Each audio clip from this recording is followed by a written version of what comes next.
à la victime pascale, chrétiens, offrons le sacrifice d'un louange. Il rachète les brebis, l'innocent venu du ciel. L'agneau nous rétablit auprès du Père.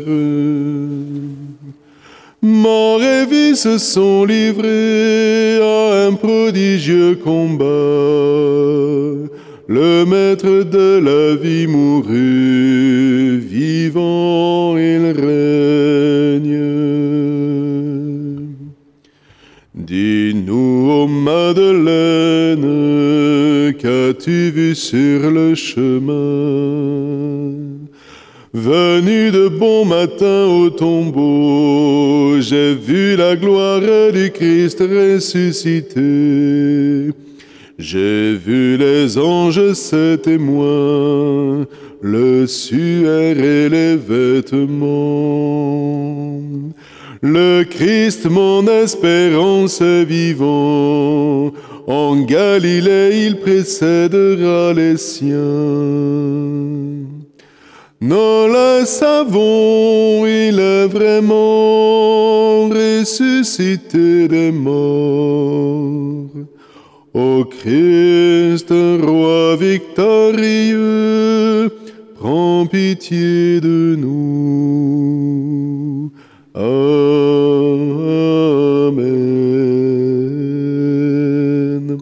Alléluia.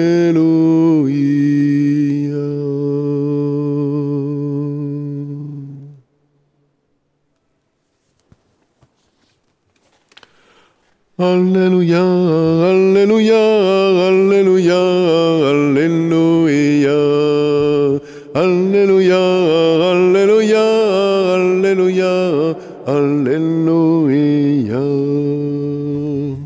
Le Seigneur soit avec vous. Évangile de Jésus-Christ selon saint Luc. Gloire à toi, Seigneur. En ce temps-là, les disciples qui rentraient d'Emmaüs racontaient aux 11 apôtres et à leurs compagnons ce qui s'était passé sur la route et comment le Seigneur s'était fait connaître par eux à la fraction du pain. Comme ils en parlaient encore, lui-même fut présent au milieu d'eux et il leur dit « La paix soit avec vous ». Saisis de frayeur et de crainte, ils croyaient voir un esprit. Jésus leur dit « Pourquoi êtes-vous bouleversés ? Pourquoi ces pensées qui surgissent dans votre cœur? Voyez mes mains et mes pieds, c'est bien moi. Touchez-moi, regardez. Un esprit n'a pas de chair ni d'os, comme vous constatez que j'en ai. » Après cette parole, il leur montra ses mains et ses pieds. Dans leur joie, ils n'osaient pas encore y croire et ils restaient saisis d'étonnement. Jésus leur dit « Avez-vous quelque chose à manger ?»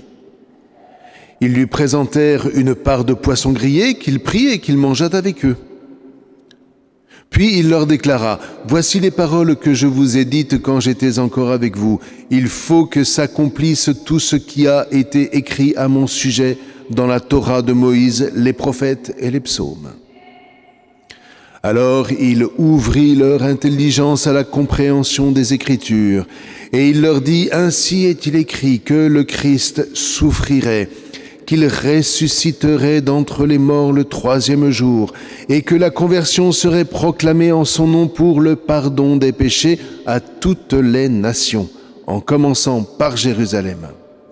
À vous d'en être les témoins. » Acclamons la parole de Dieu. Louange à toi, Seigneur Jésus. Il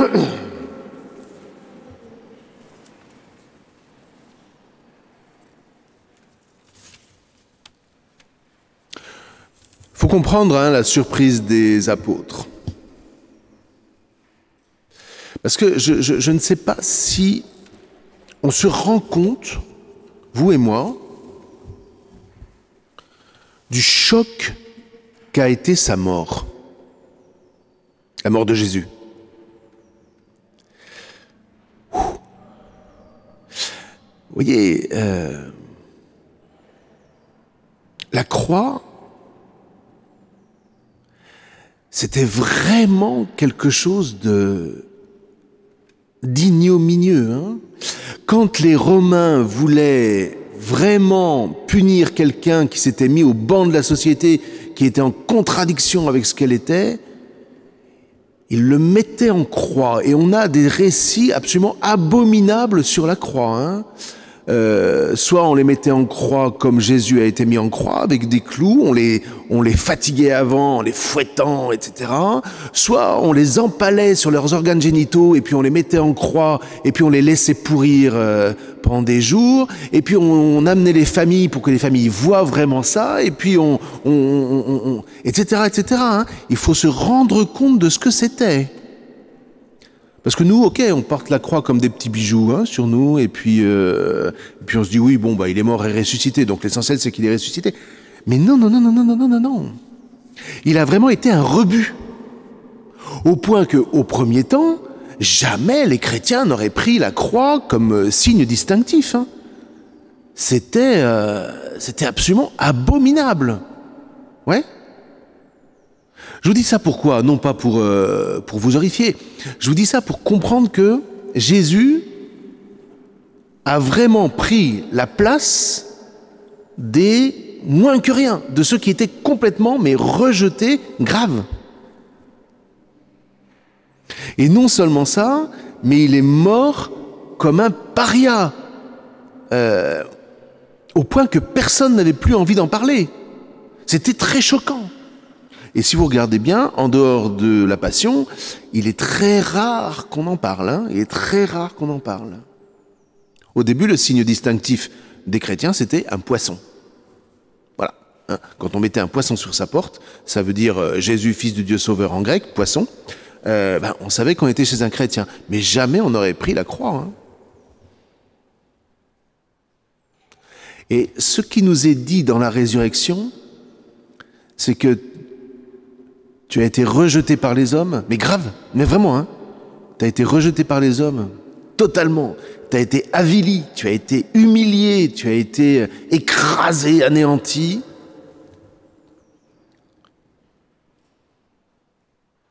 Mais tu t'en es remis dans les mains de Dieu. Alors Dieu te fait monter au plus haut. Dieu, lui, n'anéantit jamais. Dieu, lui, ne t'écrasera jamais. Et au contraire, plus tu auras été écrasé, alors même que tu es innocent, évidemment, hein, alors même que tu es innocent, Dieu sera ta justice. Et c'est pour ça, vous voyez, qu'aujourd'hui, on en fait encore un peu l'expérience.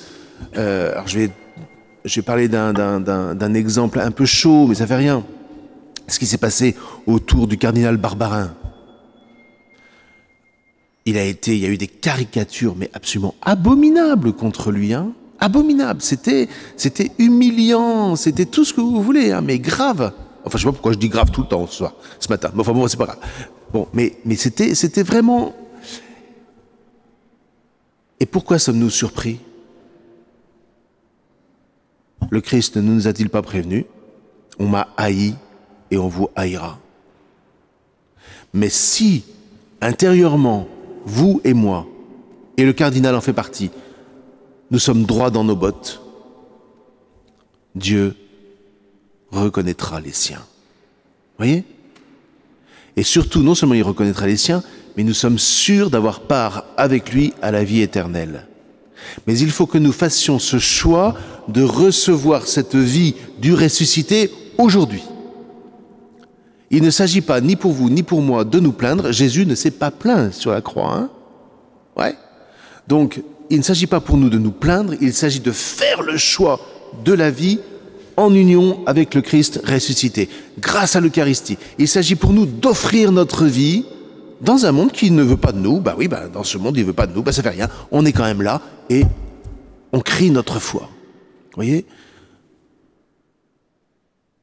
Et si on le fait ensemble, si on le fait en communauté, si on le fait en église, unis autour du pape, eh bien je vous promets que vous et moi, et l'église tout entière, nous ferons l'expérience de la bénédiction promise à Abraham, dont Pierre vient de parler dans les Actes des Apôtres. La bénédiction, je termine par là, c'est pas tout sera rose pour vous. Hein. La bénédiction, c'est pas tu vas réussir tout dans ta vie et puis tu seras richissime. La bénédiction, c'est quand tu traverseras une épreuve, tu seras toujours droit dans tes bottes. Parce que je serai avec toi. Et tu traverseras et tu grandiras. Voilà, ça c'est la bénédiction. Eh bien, Jésus est venu accomplir cette bénédiction, et ce qui est lié à la bénédiction, c'est la vie. La bénédiction et la vie pleine et entière sont associées. Eh bien, c'est ce que nous allons recevoir dans l'Eucharistie que nous célébrons aujourd'hui encore. C'est ce que nous chantons dans la résurrection de Pâques. Amen. Alléluia.